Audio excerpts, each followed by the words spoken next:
Hello अस्सलाम वालेकुम, welcome to my channel the dark room. I hope आप सब ठीक होंगे। आज की कहानी उन लोगों के लिए है जो रात को सफ़र करते हैं, समझते हैं कि हाली सड़कों पर सिर्फ गाड़ियां चलती हैं, इंसान चलते हैं, मगर नहीं। कुछ रास्ते ऐसे होते हैं जहां मुसाफिर कम और कहानियां ज़्यादा बसती हैं। तो आज की कहानी है आखिरी मुसाफिर। सांस रोक कर सुनिएगा, क्योंकि शायद कहानी के आखिर में आपको भी लगेगी कि कभी कभी हम अकेले सफ़र नहीं करते। चलिए टाइम नहीं वेस्ट करते, आज की अपनी स्टोरी स्टार्ट करते हैं। उमर एक आम सा खामोश सा लड़का था। यूनिवर्सिटी के पेपर ख़त्म हुए थे और वो रात के वक्त बस में बैठा घर जा रहा था। सर्दियों की धुंध गहरी थी, रास्ता लंबा था और घड़ी रात के 12:30 बजा रही थी। बस आधी खाली थी। 8-10 लोग, हर कोई अपने ख्यालों में गुम। ड्राइवर नींद से लड़ रहा था। बस के अंदर पीली मध्यम लाइट जल रही थी, जो यूं लग रहा था जैसे किसी पुरानी लाइब्रेरी के जंग-आलूद बल्ब हों।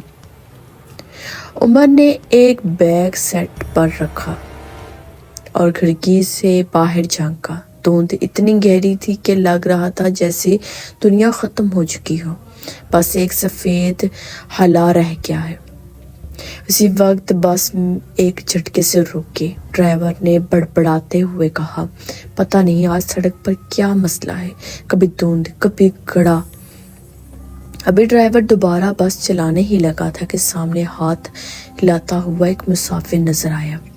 लंबा सा, दुबला पतला सा, सफ़ेद कपड़ों में, हाथ में एक छोटा सा बैग। ड्राइवर ने बस रोकी। चढ़ो भाई, रात को कहाँ पैदल घूम रहे हो? मुसाफिर ने कुछ नहीं कहा, हल्का सा मुस्कुराया और आहिस्ता आहिस्ता कदम रखते हुए बस में दाखिल हुआ। जो बात सबसे अजीब थी वो ये है कि पूरा जिस्म तो धुंध में भी नजर आया, मगर चेहरा साफ नहीं दिख रहा था, जैसे इसके चेहरे पर एक साया बैठा हो। वो मुसाफिर सीधा आकर उमर के बराबर वाली सीट पर बैठ गया। उमर ने हल्का सा अस्सलाम वालेकुम कहा। मुसाफिर ने कोई जवाब न दिया, बस मुस्कुराकर सीधा सामने देखता रहा। उमर को अजीब सा महसूस हुआ। इस मुसाफिर के कपड़ों से ठंडक की नहीं, कब्र की अजीब सी बू आ रही थी। बस दोबारा चल पड़ी। कुछ देर बाद ड्राइवर ने आवाज़ लगाई, भाई साहब कहाँ तक जाएंगे आप? मुसाफिर ने पहली बार बोलने की कोशिश की। आवाज़ आम इंसान जैसी नहीं थी, टूटे हुए शीशों जैसी अजीब सी आवाज़ भरी हुई। मैं मंजिल तक जाऊंगा। ड्राइवर ने हंसकर कहा, मंजिल का नाम तो बताएं। मुसाफिर खामोश रहा, सिर्फ उमर की तरफ देखा और इस नज़र से उमर का दिल जैसे बर्फ में जमा दिया। तकरीबन 15 मिनट बाद अजीब वाक़या हुआ। बस के अंदर दर्जा हरारत अचानक कम होने लगा। उमर ने अपनी जैकेट जिप कर ली, मगर महसूस हुआ जैसे बर्फानी हवा सिर्फ इसके बराबर वाली सीट से आ रही थी। मुसाफिर के हाथ बिल्कुल बर्फ की तरह नीले थे। एक और मुसाफिर, एक बूढ़ी औरत, बार बार इस तरफ देख रही थी और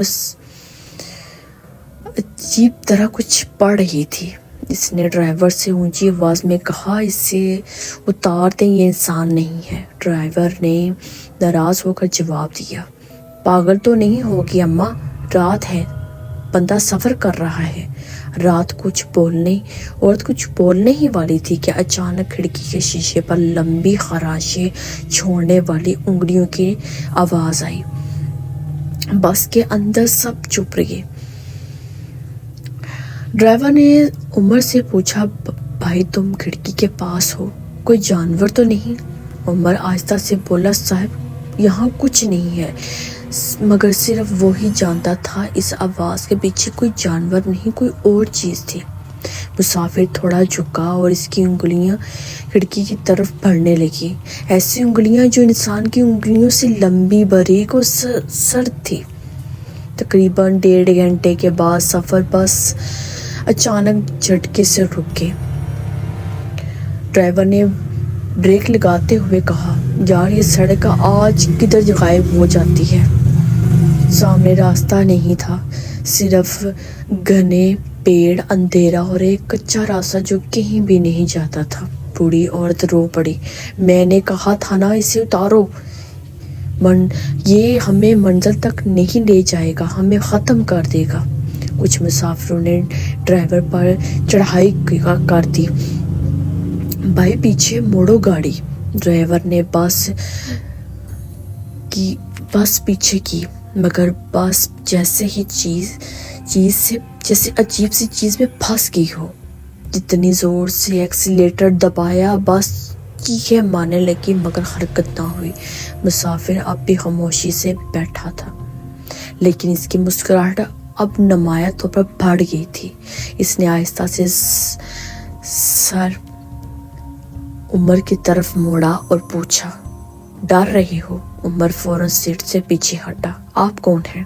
مسافر نے اپنی انگلیاں عمر کی طرف بڑھائیں۔ میں آخری مسافر ہوں، جہاں بس رکتی ہے وہی میری منزل ہوتی ہے۔ اب باقی مسافر چیخ چلا رہے تھے۔ بوڑھی عورت کھڑکی کھول کر باہر کودنے کی کوشش کر رہی تھی۔ ڈرائیور مسلسل ہارن بجا رہا تھا جیسے کوئی سن لے گا۔ عمر نے ہمت کر کے مسافر سے کہا، آپ انسان نہیں ہیں تو پھر یہاں کیوں آئے؟ مسافر کی آواز گونجی۔ اس رات 4 سال پہلے ایک بس اسی راستے پر پلٹ گئی۔ سب مار گئے تھے مگر میں اکیلا اپنی منزل تک نہ پہنچ سکا۔ اب میں ہر بس میں بیٹھتا ہوں، شاید کوئی مجھے میرے گھر تک پہنچا دے۔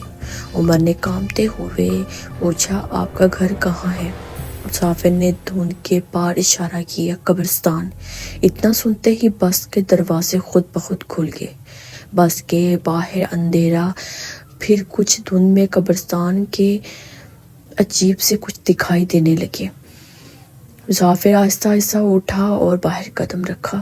اسی لمحے بس ہچکیاں کھاتے ہوئے خود بخود ریسیو ہونے لگی، اور وہ بھی بری رفتار سے۔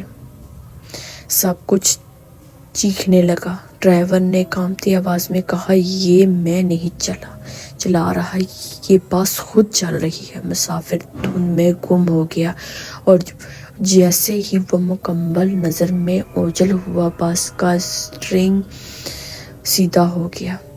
بس نے رفتار پکڑی اور اچانک سب کچھ عام سا ہو گیا۔ درجہ حرارت نارمل، راستہ صاف، سڑک سیدھی۔ بوڑھی عورت نے روتے ہوئے کہا، وہ چلا گیا، اس کا انتظار ختم ہوا۔ جب صبح ہوئی بس شہر کے اسٹینڈ میں داخل ہوئی۔ ہر کوئی اترتے ہی دوڑ کر اپنے گھروں کو بھاگ گیا۔ عمر بھی بس سے اترا مگر کچھ اسے پیچھے مڑ کر دیکھنے پر مجبور کر رہا تھا۔ ڈرائیور سیٹ کے پیچھے کچھ تلاش کر رہا تھا۔ عمر نے پوچھا، کیا ہوا بھائی؟ ڈرائیور نے کپکپاتی ہوئی آواز میں کہا، کل رات اس مسافر نے جب بس میں قدم رکھا تھا تب میں نے 100 روپے کا نوٹ مجھے دیا تھا۔ تو ڈرائیور نے نوٹ آگے کیا۔ نوٹ جلا ہوا تھا اور کم سے کم 4 سال پرانا تھا۔ عمر نے نوٹ کو غور سے دیکھا۔ نوٹ کے درمیان ایک جگہ دھندلا سا نام لکھا تھا، آخری مسافر۔ دوستو، یہ تھی آج کی کہانی۔ آپ کبھی رات میں سفر کر رہے ہو اور کوئی مسافر اچانک ہاتھ دیکھ کر رکوانا چاہے تو 100 بار سوچ لیجئے گا، کیا پتا وہ انسان ہو بھی نہ یا نہ ہو۔ اگر کہانی آپ پسند آئی ہو تو مجھے بتائیے گا۔ اگلی بار ایک اور خوفناک حقیقت لے کر حاضر ہوں گی۔ تب تک اپنا خیال رکھیے گا، اور ہاں، جانے سے پہلے میرے چینل کو سبسکرائب لازمی کیجیے گا، اور رات کو اکیلے سفر مت کیجیے گا۔ اللہ حافظ۔